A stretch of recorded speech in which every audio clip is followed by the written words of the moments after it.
Olá, boas-vindas à disciplina Gestão Escolar. Nesta primeira aula nossa, trataremos dos conceitos fundamentais da gestão escolar.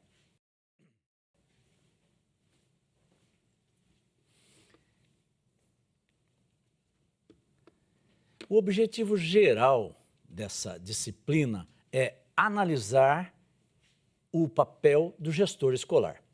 Há outros objetivos também, como analisar a ideia de construção e gestão da profissão docente e da vida escolar como um todo. Outro objetivo que nós temos é identificar e analisar as possibilidades postas pelo planejamento como um recurso para a gestão da escola e também para a gestão da aprendizagem na escola. Outro objetivo ainda que temos, analisar os desafios postos aos gestores escolares naquilo que diz respeito à aprendizagem dos alunos. E por fim, outro objetivo geral da disciplina é refletir e aplicar os conhecimentos trabalhados durante a disciplina, mas em situações reais do contexto educacional. E nesse contexto educacional, nós vamos aplicar semana a semana de nossa disciplina os objetivos que temos. Por exemplo, na primeira semana que estamos iniciando, temos 3 objetivos. O primeiro deles é identificar conceitos básicos da gestão escolar e as características distintivas de cada um desses conceitos. Em segundo lugar, é explicar a evolução histórica da gestão educacional no Brasil. Então, faremos um traçado dessa evolução histórica ocorrida. E, por fim, o terceiro objetivo é relacionar princípios de gestão que veremos durante essa nossa primeira aula da disciplina e relacioná-los com o contexto educacional específico. E dentro dessa primeira semana, a nossa primeira aula visa, repetindo o nosso objetivo, identificar conceitos básicos da gestão escolar e as características distintivas de cada um desses conceitos. Nessa aula, então, você vai repetindo, identificar os conceitos fundamentais ou essenciais da gestão escolar. Na sequência, você compreenderá a diferença que existe entre administração e gestão.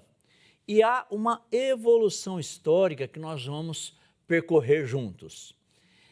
Também você reconhecerá, nesta nossa primeira videoaula, as especificidades da gestão escolar e as peculiaridades da gestão escolar no ambiente educacional. Por fim, você recordará um histórico da gestão escolar no Brasil, fazendo uma linha do tempo, desde o período inicial, passando por todo o Império, República, até chegar aos dias de hoje. Estes são, então, os objetivos que nós temos e o que você fará durante essa nossa aula. O conceito que nós temos de gestão escolar não pode ser entendido como só uma técnica. Então, aqui não trataremos de ensinar técnicas, mas falar de uma coisa um pouco mais complexa, um processo que lida com pessoas. E se lida com pessoas, sempre envolve os objetivos dessas pessoas, os contextos sociais, envolve também todo os sonhos, as realizações, as coisas que essas pessoas têm. Então, tratamos com pessoas. Logo, não pode ser uma mera técnica. Há técnicas, sim, mas essas técnicas estão dentro de um processo complexo. Nós lidamos, repito, com pessoas e, portanto, isso torna um pouco mais complexo. Então, vamos lá. Entre os conceitos essenciais que sustentam a gestão escolar, pense bem. Primeiramente, a gestão escolar não é um ato neutro. Você mexe com pessoas, você lida com pessoas, você capacita pessoas, você trabalha com pessoas, logo, não é um ato neutro. Isso envolve outras coisas, envolve muitas coisas, o que torna algo complexo, um processo todo. A gestão escolar está intrinsecamente ligada à democratização da sociedade. E o principal pilar da gestão escolar é a participação e também a democracia. Então, fechando com isso, o principal pilar da gestão escolar é, de um lado, a participação, do outro, essa democracia envolvida nessa participação de pessoas. Por isso, repito, o processo é complexo, é rico. Complexo não apenas no sentido de complicado, mas de rico, de envolver uma série de fatores que ajudam para que a gestão escolar se torne algo eficiente, uma ferramenta de trabalho extraordinária. A verdadeira eficiência na educação está na formação de cidadãos. Eu estou citando aqui Vítor Paro em sua obra que nós usamos durante a disciplina, entre outras, e a verdadeira eficiência na educação, então, está na formação de cidadãos. Isso é para focalizar bem que nós trabalhamos com pessoas e que esse é o nosso grande objetivo. Ainda falando de conceitos que sustentam a gestão escolar, lembre bem, a gestão escolar não é um ato neutro e ela se baseia na ação coordenada e também consciente dos membros todos da comunidade escolar. Isso envolve professores, pais, alunos, a comunidade que envolve os stakeholders que explicaremos mais para frente para atingir esses objetivos da escola. Veja, se ela se baseia numa ação coordenada e consciente dos membros da comunidade, isso ressalta a importância de a escola ser um espaço de formação humana. Isso exige uma gestão que valorize as relações e o desenvolvimento integral dos indivíduos envolvidos. Isso está na obra de dois outros autores, Lauro Wittmann e Sandra Klippel. Nessa obra, então, é bom lembrar sempre isso, que a escola é um espaço de formação humana. Nós trabalhamos com pessoas, essas pessoas têm necessidade de formação e isso vai redundar, vai resultar em algo extraordinário lá na frente. Vamos fazer agora uma comparação entre a gestão e a administração. O ponto principal é essa transição que nós vamos lá da administração até chegar na gestão. E vamos fazer isso de uma maneira como um processo histórico e como na história isso se articulou. Vamos começar com a administração escolar. É um conceito mais antigo, mais tradicional. Ele é focado na burocracia, na hierarquia, no cumprimento de normas. É um modelo de cima para baixo, onde a autoridade centraliza as decisões.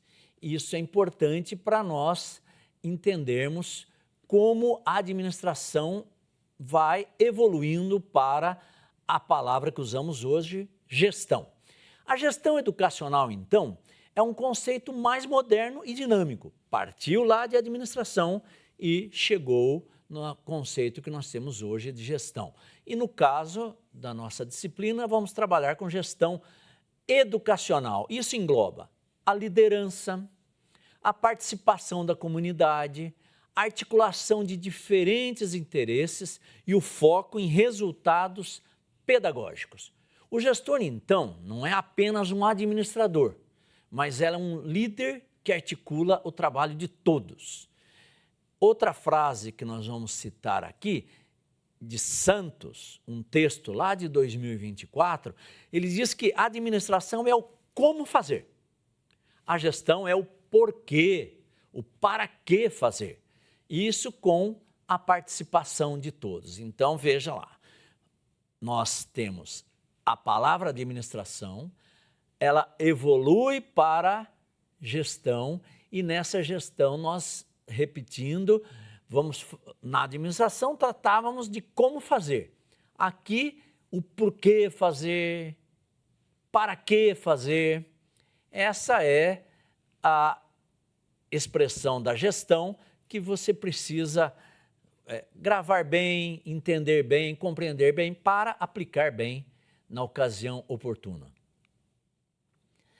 A especificidade da gestão escolar, entre tantas especificidades, é que ela trata de peculiaridades do ambiente escolar. Veja, a escola não é uma fábrica, não é uma indústria. Ela tem algumas características únicas que diferenciam de todas as outras organizações.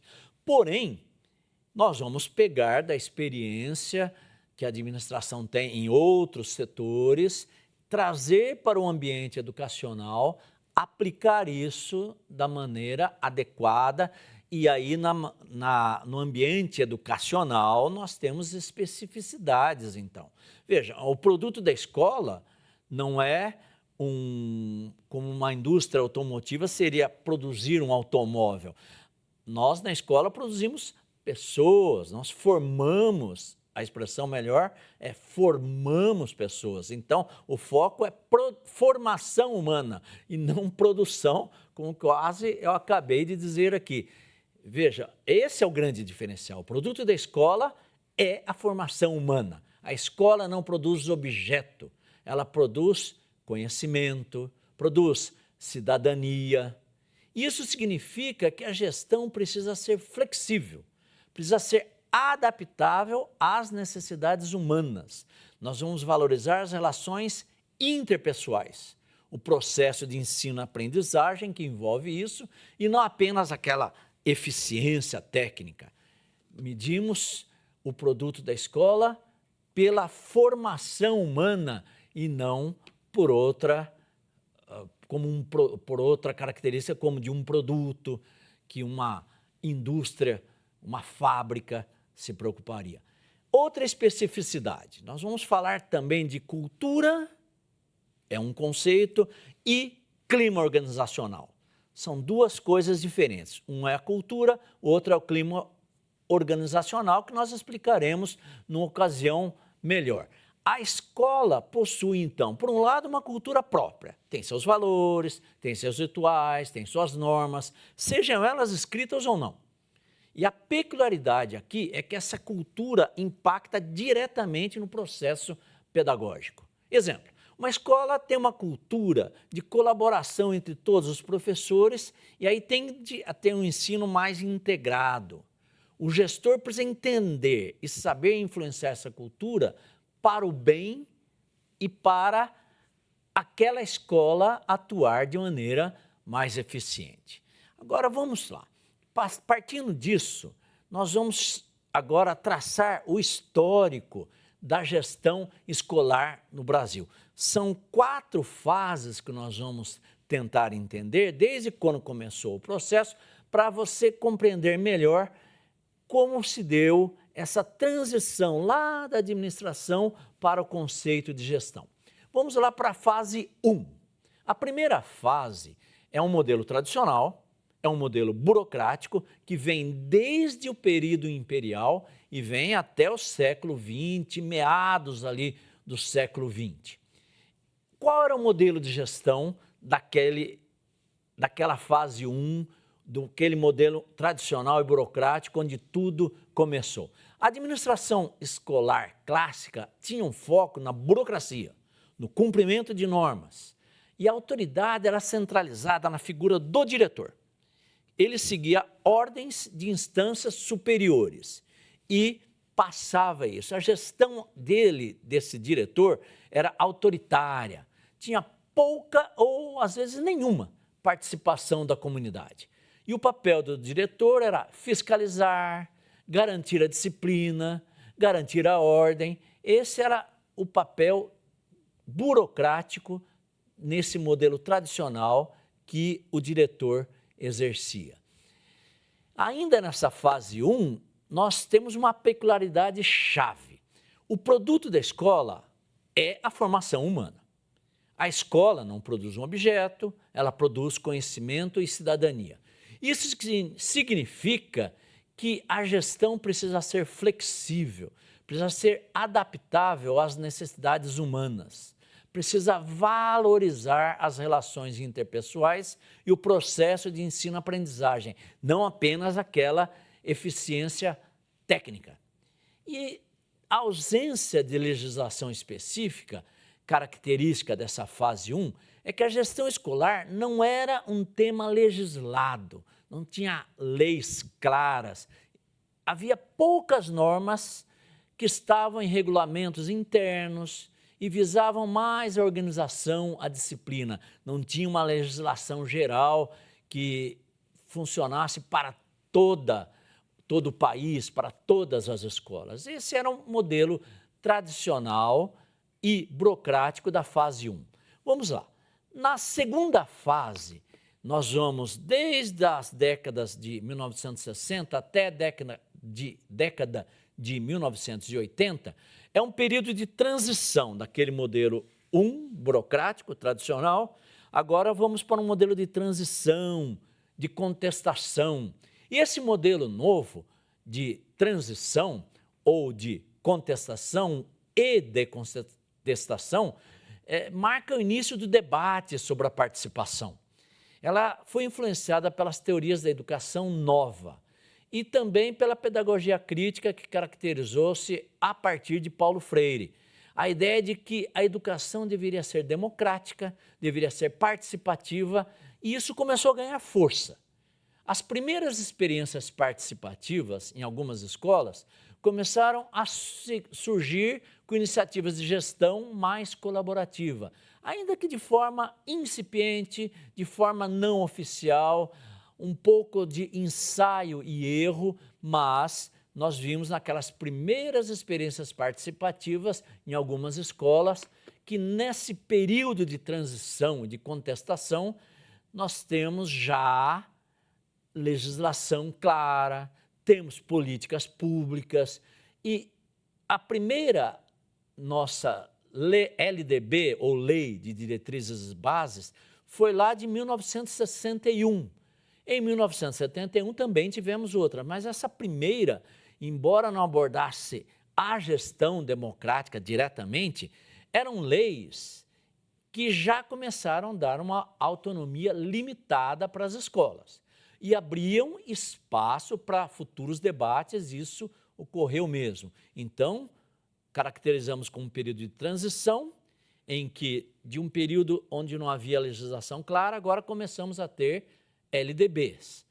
A primeira LDB de 1961, tivemos também em 1971, a segunda, e nesse período há debates, portanto, contestação, e a autonomia ainda era limitada para escolas, mas abriam espaço já para esses futuros debates. Na terceira fase, nós vamos ter as décadas de 1980 e também 1990. Aqui nós temos um modelo de gestão democrática e participativa. A gestão, então, passa a ser vista como um processo coletivo. A comunidade escolar a envolve pais, alunos, professores, funcionários. Ela é incentivada a participar nas decisões por meio de mecanismos como conselho escolar, eleição para diretores, e a legislação que nós temos nas décadas de 80 e 90 é principalmente pautada a partir da nossa Constituição Cidadã de 1988. O artigo 206, por exemplo, diz lá no inciso 6º que o princípio da gestão democrática do ensino público está estabelecido. E esse se tornou um marco legal mais importante da gestão escolar no Brasil. Esse marco legal, importantíssimo nessa fase 3, a partir de nossa Constituição de 1988, vai gerar, por exemplo, a LDB de 1996, a Lei 9394 de 1996, a LDB com a qual nós trabalhamos até hoje, ela passou a regulamentar o princípio constitucional, afirmando que a gestão do ensino público tem que ser democrático. Ela deve vir na forma de lei e na forma de legislação dos sistemas de ensino. Agora temos um sistema de ensino consolidado para todo o território nacional, temos a Constituição Federal, temos a LDB 9394 e temos regulamentação desse princípio constitucional. Temos a expressão clara da gestão no ensino público como uma gestão democrática. Essa lei, então, formaliza a necessidade de canais de participação na escola. Está na lei, então, que temos a gestão democrática. Como vamos, então, implementar essa gestão democrática? Está na lei e como vamos, numa situação concreta, fazer valer a gestão democrática e como fazer isso ocorrer e ser efetivado. Chegamos, então, na fase 4, que é o modelo atual, o modelo contemporâneo, o modelo da gestão estratégica e o modelo de gestão por resultados. A gestão democrática, então, se alia a um planejamento mais estratégico, com foco em metas e na melhoria dos indicadores educacionais, como o IDEB. E o gestor atua como um líder que articula a participação da comunidade para atingir os objetivos da aprendizagem e afetar toda essa comunidade. Nesse modelo contemporâneo, da fase 4, a fase atual, nós temos legislação, temos políticas públicas, temos o PNE, Plano Nacional de Educação. O primeiro foi de 2014 a 2024, como ele é decenal, então tem um novo PNE de 2024 a 2034 e reforçam esses PNEs a importância da gestão democrática e estabelece metas para a melhoria da qualidade do ensino, incentivando a adoção de modelos de gestão mais eficientes.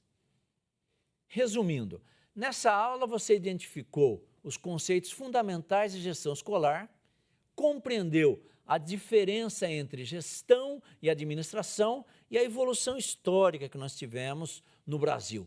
Reconheceu as especificidades da gestão escolar e as peculiaridades da gestão no ambiente educacional. E, por fim, recordou o histórico da gestão escolar no Brasil nessa linha do tempo que traçamos entre as 4 fases que tivemos. Até a próxima aula.